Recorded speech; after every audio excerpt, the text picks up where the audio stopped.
sekarang kita sudah berada di KSU Anugerah Rezeki Majalengka yang bertepatan banget di depan Polres Majalengka. Di sini kelompok kami akan mengobservasi lokasi ini dan mencari tahu lebih dalamnya. Sebelumnya di sini kita perkenalan dulu ya Pak. Di sini saya Laura Kristina dan saya Detiara Afriani. Saya Junita Warasati. Saya Nia Aprilia. Dan kalau boleh tahu nama bisa masuk ke sesi wawancara ya Pak. Kalau boleh tahu di sini itu nama lengkap koperasinya itu apa Pak? KSU Anugerah Rezeki Koperasi Serba Usaha Rezeki Apakah ada kantor pusatnya Pak? Apa ada kantor pusatnya ya? Kalau boleh tahu di mana Pak? di daerah Jati 7. Oh, Jati 7. Berarti di sini cabang keberapa Pak? Oh, cabang keduanya. Pertama Jatiwangi, satu, kedua Jatiwangi, ketiga Banjaran, keempat dari Kabupaten. Oh ada ya di kabupaten juga Pak? Untuk jenis koperasinya ini tuh masuknya ke jenis koperasi apa sih Pak?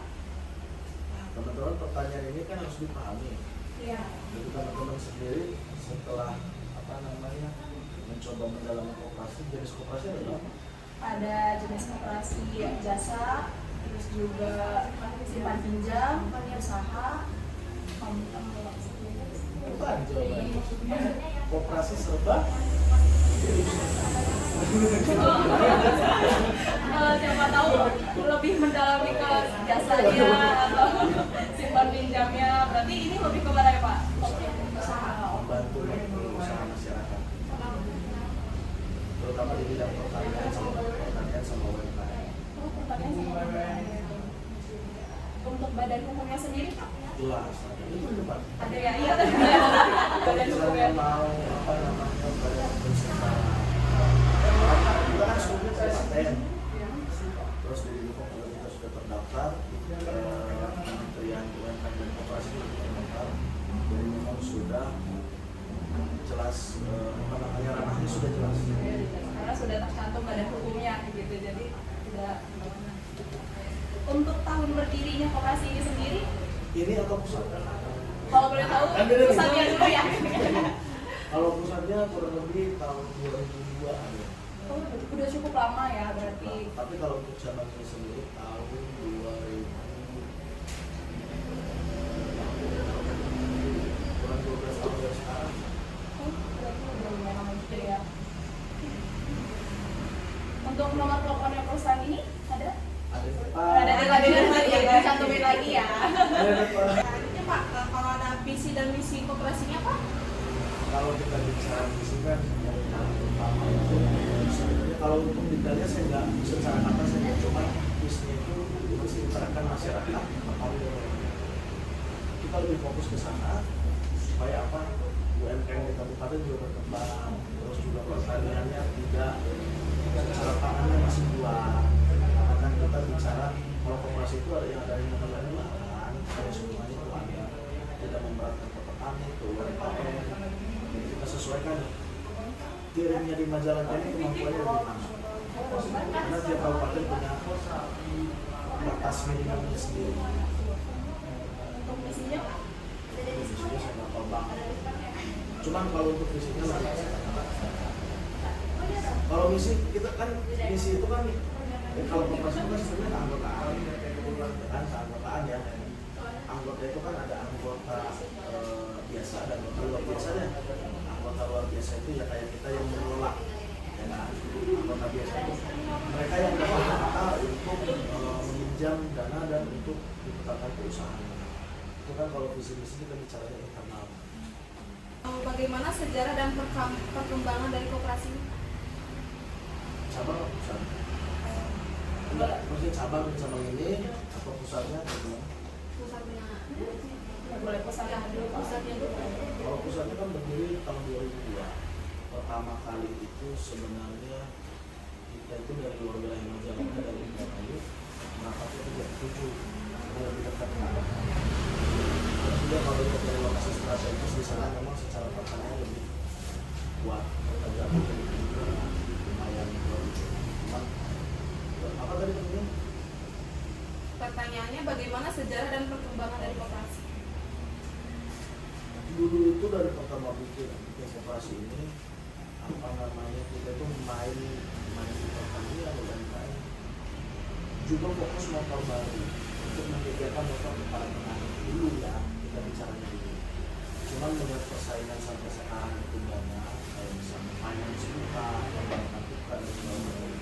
Otomatis kan yang namanya koperasi itu jangan sampai tergerus. Makanya kan mikro ya, statusnya mikro ya. Beda kayak bank. Kalau bank kan dia udah statusnya udah makro kan, udah. Makanya kan kita merangkul orang-orang yang memang secara arrangement itu dia di bawah, yang secara keseluruhan bayar kita masih ada batas toleransi dan segala macam itu. Kalau bank kan sakral segitu ya segitu gitu. Kalau kita kan ada batas toleransi, itu kita diawasi sama dia.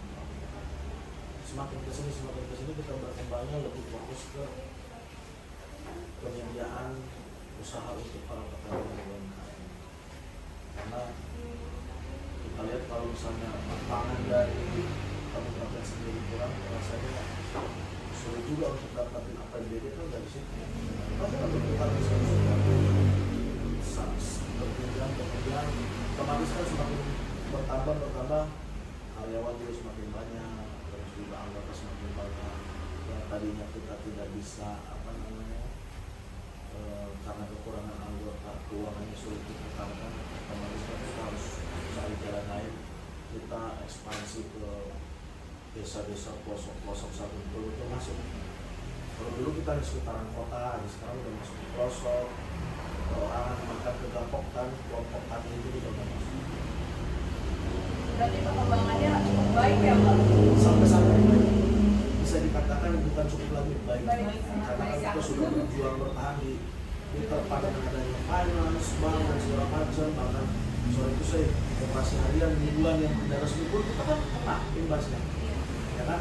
Secara kalau mereka kan tidak ada persyaratan langsung sebuah tahun, memang ada proses yang harus dilalui dulu. Tapi kan dengan kita bisa bertahan sampai saat ini bahkan berkembang, menurut saya itu sudah sangat baik, lebih dari cukup kalau menurut saya ya.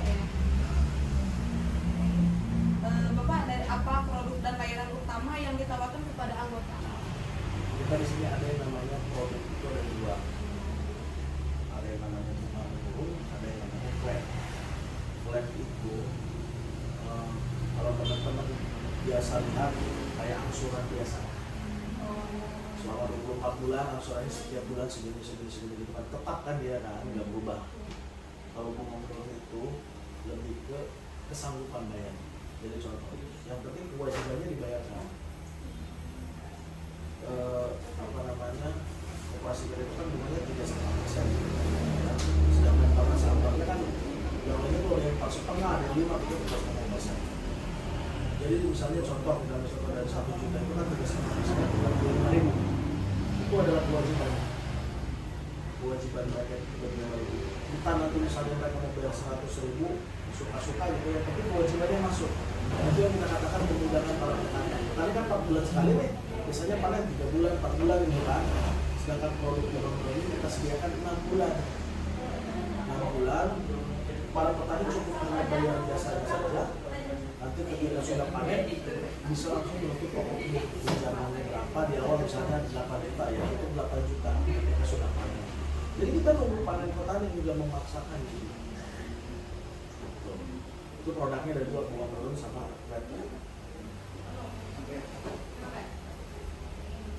Nah, Bapak, bagaimana mekanisme pendaftaran dan syarat anggota koperasi? Yang paling pertama yang pasti KTP, KK, itu semua sudah jadi ini ya. Terus yang kedua mereka yang pastinya harus punya usaha, kan? Tidak boleh yang namanya tidak punya usaha, itu tidak boleh. Bisa nggak sih Pak di sini karyawan bisa sangat bisa. Itu tadi kan ada produk flat itu kan yang angsuran setiap bulan udah pasti kan, kalau kalian biasanya gajian segini tanggal segini gitu kan. Jadi dia udah pasti bayarnya di tanggal segini. Yang pertama dia harus punya usaha, yang kedua dia bekerja. Apakah di sini sistemnya tahan atau enggak? Di sini nggak boleh, karena memang secara aturan itu nggak boleh. Cuma untuk KTP dan KTP menjadi persyaratan utama. Barangkali KTP-nya KTP tuh kan Jakarta pas segala macam daftarnya di sini kan andai kata misalnya dalam prestasi yang dari mereka kan kita nggak bisa tahu. Karena semuanya normal juga. Jadi dijamin tidak perlu kita. Sambil promosi boleh dong. Iya. Nah, ya Pak, lanjut. Bagaimana proses pinjaman dan berapa lama waktu penyelesaiannya, Pak? Di sini ya? Iya. Kalau proses pinjaman Proses penyelesaiannya. nggak nyampe. Aja. Nggak nyampe. Adapun yang misalnya dia terpending, misalnya sedang hari ini mengajukan sebagai anggota, baru besok proses pencairan, karena memang ada data yang nggak lengkap. Jadi kita harus menunggu lengkap dulu. Kalau nggak ada kendala, kayaknya di bawah 4 jam selesai. Persentasenya berapa persen dulu? Boleh. Saya bisa katakan kalau dari 100 anggota yang pencairannya cepat di bawah 4 jam itu 80%. Ya, karena memang kalau nggak ada kendala kita cek. Nggak ada sistem yang namanya BI checking. Karena kita betul-betul memang merangkul para petani, pengusaha UMKM, terus juga karyawan-karyawan yang merasa sangat berdaya. Selanjutnya Pak, apa kriteria yang digunakan untuk menentukan kelayakan pinjaman pada anggota? Ya tadi usaha, bekerja, domisilinya Majalengka pastinya ya, karena kabupaten kan Majalengka, terus juga secara karakter dan attitude beliau calon anggota keluarga sudah kita pastikan tidak ada hal-hal di luar pidana apa segala macam. Terus bagaimana koperasi mengelola simpanan dan investasi dari anggota? Kalau untuk kelola, kalau bicara itu dari kelola simpanan. Nah, kelola simpanan itu dari perusahaan. Jadi kita disukai anak cabangnya, maksudnya jadi anak dari perusahaan itu supaya yang sana kejangkau yang disebutnya kalau dari jitunya itu kan untuk simpanannya ada di sana. Untuk pengelolaan sistemnya ada yang namanya wajib simpanan wajib, ada yang namanya simpanan pokok. Simpanan wajibnya itu kalau 110.000, simpanan pokoknya 20.000. Cuman kalau di sini kita nggak kelola ya, kita kelolanya di pusat semua. Karena kita di sini supaya bisa terjangkau daerah-daerah yang memang tidak bisa terjangkau oleh kita sendiri. Selanjutnya bagaimana koperasi menjaga keamanan dana dan transparansi? Kalau kita bicara pengamanan dana dan transparansi, kan ada yang namanya musyawarah anggota. Setiap tahun itu ada musyawarah anggota kan. Itu kita transparansinya di situ. Jadi setiap dana yang kita pakai, kita gunakan itu statusnya itu pada saat musyawarah anggota itu semuanya dari situ. Jadi, ini juga teman-teman harus bisa koperasi itu kan ada sistemnya open loop sama closed loop kan. Tahu nggak? Belum tahu. Ada yang closed loop, ada yang open loop. Yang mungkin aku bisa ditanya sama Mas Yana. Oke? Ya. Ini open loop apa, closed loop apa gitu kan. Mungkin dia lebih expert menjelaskan ke teman-teman karena saya bukan dosen yang bisa ngerti nanti teman-teman menjelaskannya. Nanti di musyawarah anggota itu, musyawarah anggota tahunan itu pasti ada yang namanya transparansi dana buat. Kriteria koperasi dalam menghadapi persaingan dengan lembaga keuangan lainnya. Oh, panjang ini.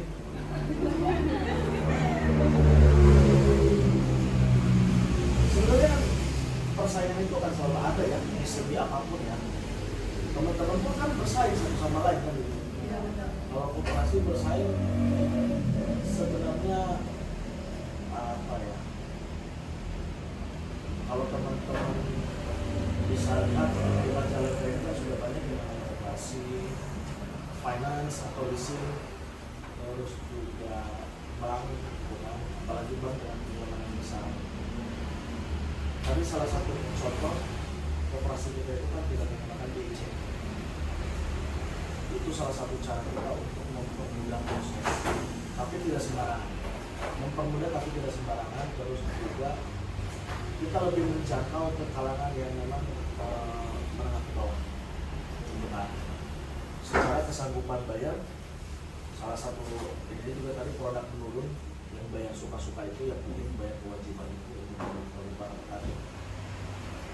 Sekarang kayak terus juga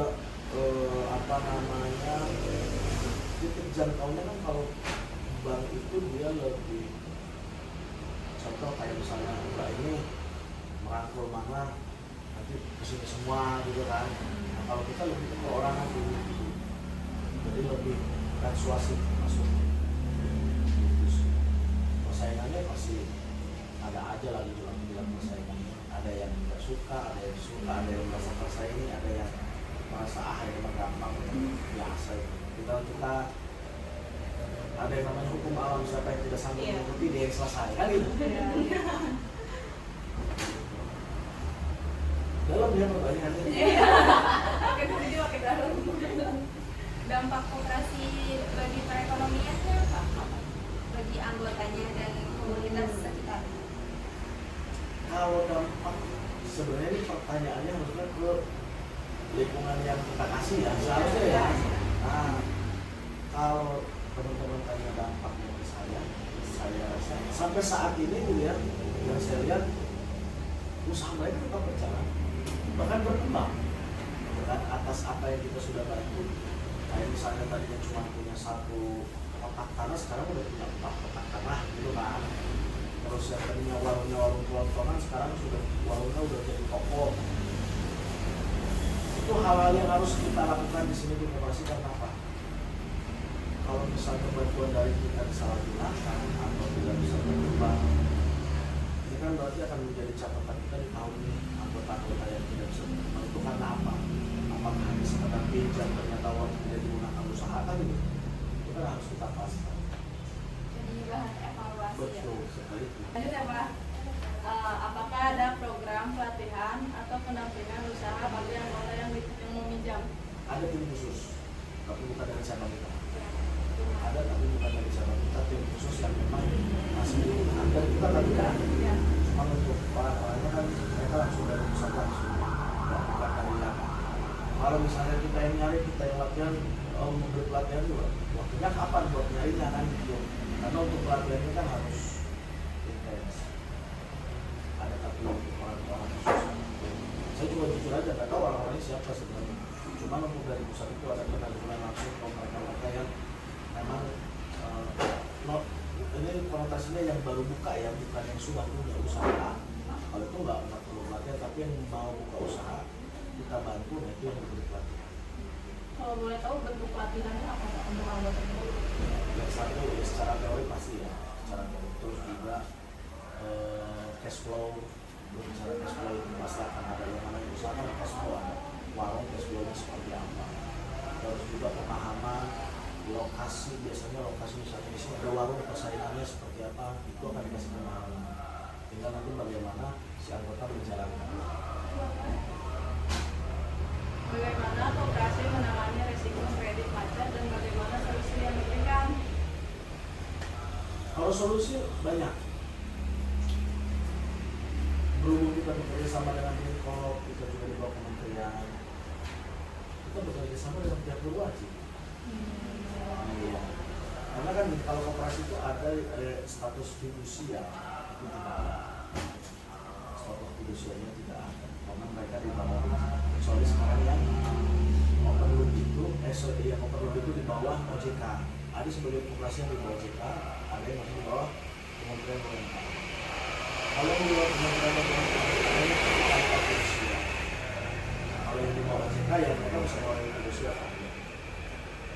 Atas dasar itu kita bekerja sama dengan pihak kepolisian setempat. Contoh kalau Cigasong, kerjasama dengan Polsek Cigasong.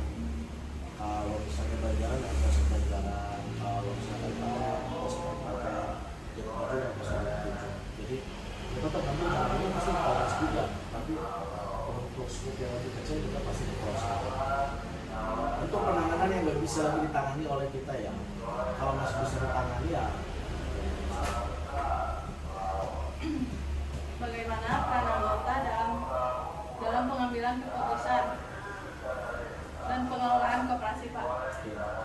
bicara kan tadi anggota itu ada anggota biasa, anggota luar biasa. Karena kita status non closed loop, otomatis yang punya preferensi untuk mengambil kebijakan itu adalah anggota luar biasa atau kita sebagai karyawan. Karena ketika anggota biasa kita kasih kebijakan, mungkin hampir satu majalah kali ya. Jadi makanya kita di sini ada anak cabang. Kita ini akan sounding ke anggota-anggota kita di sini apa nih kebutuhannya, terus juga ada soal apa. Kita akan tampung. Ketika nanti musyawarah kita ada namanya musyawarah luar biasa. Kita disitu nanti kita sampaikan keluhan dari anggota kita di masyarakat seperti ini, dari anggota seperti ini. Akhirnya diambillah keputusan, tapi tidak disepakati dulu. Kita akan share lagi apakah dari anggota kita yang lain sepakat atau tidak. Kalau misalnya kita akan sepakat, lalu disitu nanti beberapa hari kemudian kita potong. Jadi tetap harus melibatkan anggota karena kita sebagai anggota. Bagaimana rencana pengembangan koperasi KSU ke depannya? Wah, kita bicara bisnis dong ya. Ini 2 SKS nanti ini. Cara pengembangan banyak banget cara untuk mengembangkan koperasi kita. Yang pertama, salah satunya kita harus berani masuk ke kompetitor. Kompetitor itu apa sih yang diunggulin? Itu salah satu cara ya. Apa sih yang diunggulin? Apakah kita bisa meniru ATM? Kalau sekarang kita ATM, AKT dulu modifikasi kan itu. Kita lihat, ini bagus nih produknya atau misalnya mereka punya bahan ini, bisa nggak kita terapkan di kita? Bahkan kita lebih permudah lagi supaya kesejahteraan anggota itu juga tidak dirugikan. Terus yang kedua, kita harus mau bergerak ke pelosok desa. Kita harus masuk yang namanya Gapokta, kepala desa, terus pengurus desa, itu kita harus mau. Karena rata-rata para petani itu akan punya datanya di desa. Kalau kita nggak mau pergi langsung ke desa, nggak akan bisa bersaing. Karena koperasi yang lain itu kan pasti akan berusaha, bahkan tahun sekalipun pasti akan berusaha. Kalau uang kan enak, kalau uang keluar bisa dapat kan. Kalau tidak, nggak bisa. Apa yang harus kita keluarkan dari koperasi ini kan harus kita bertanggung jawabkan ke anggota yang lain. Laporan keuangan dan segala macam. Kalau bank kan tidak, sistemnya PT. Kalau di bank kan namanya maintenance-nya sudah ada, biayanya sudah ada. Terus cara mengembangkan bisnis, ya tadi anggota luar biasanya atau kayak karyawan kita ini tidak ada yang namanya leverage, tidak ada yang namanya fraud, ya kan, yang mempengaruhi kinerja bisnis di perusahaan tidak goyang. Terus juga mengembangkan, dipastikan ketika memproses satu anggota itu betul-betul diproses dengan baik. Tidak hanya sekedar mereka butuh main langsung aja. Kalau misalnya kita melakukan hal itu terus, kita banyak kembang, nanti kan pasti banyak ada anggota yang macet kalau gitu, karena kita sembarangan prosesnya. Dan sebenarnya dia punya usaha, ternyata kita abal-abal punya usaha, itu kan nggak boleh. Gitu sih. Kalau banyaknya nanti kalau dia SKS nanti dosennya wah ini kok jadi dia yang ngajarin orang gitu kan. Ya paling 3 itu jadi contoh. Gitu sih. Jurusan apa semua? Manajemen bisnis. Asli dari majalah semua berarti. Beda-beda. Dari Torengas di Banten. Iya majalengka. Majalah asli. Tapi Di Bung PP. iya. Ayo lah, berapa? Aku masuk Andal. Masuk ambil. Oh majalahnya juga luar sini. Kalau nih? Cigasem Pak. Ini loh. Oh iya. Ya. Sampai STM berarti kayak sampai Iya. STM. Oh, STM. Oke, berarti umur 20 berapa sekarang? 22 ya? Beda-beda. Beda-beda, soalnya ada yang ini. Semester 4. Iya. Berarti semester 6 pula. Amin. Belum. Pulang. Amin Pak.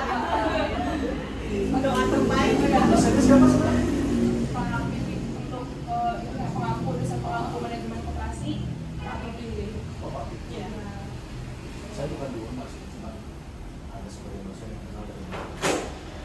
bukan jurusan manajemen juga. Oh, kalau bela bela juga bisa apa Pak? Saya di Bandung biologi sih jurusan pendidikan. Cuma saya jadi administrasi. Oh. Oke, ini udah Oke. penghubungnya. Thank you Purma. Manajemen apa? Manajemen bisnis. Universitas Majalengka keren. Karena setiap tahun pasti ada di sini. Oh, Ya, semoga anak ini teman-teman ini 2 tahun lagi saya tetap dengan kabarnya udah pada sukses. Amin. Terima kasih. Kita ucapin banyak-banyak terima kasih ya Pak untuk waktunya. Maaf banget sebelumnya ngomong ganggu waktunya ya Pak. Pasti sibuk banget ya. Ya satu kopi ya. Boleh, boleh. Ayo Pak, boleh izin foto ini Pak untuk buat kita untuk buat makalah ya Pak. Izin foto boleh nggak Pak? Tapi lagi kosong nih, nggak apa-apa nih. Eh, Belum ada yang saya catat soalnya kali ini. Nah, tadi baru briefing kan, pas ketemu Iya. kedua, saya baru briefing. Boleh aja sih, Ini boleh. paling ini. Ini mau di-pot juga. Boleh aja, tapi kosong posisinya, takutnya ditanya kegiatannya apa kan nanti. Mau ini, kalau ini kan kegiatan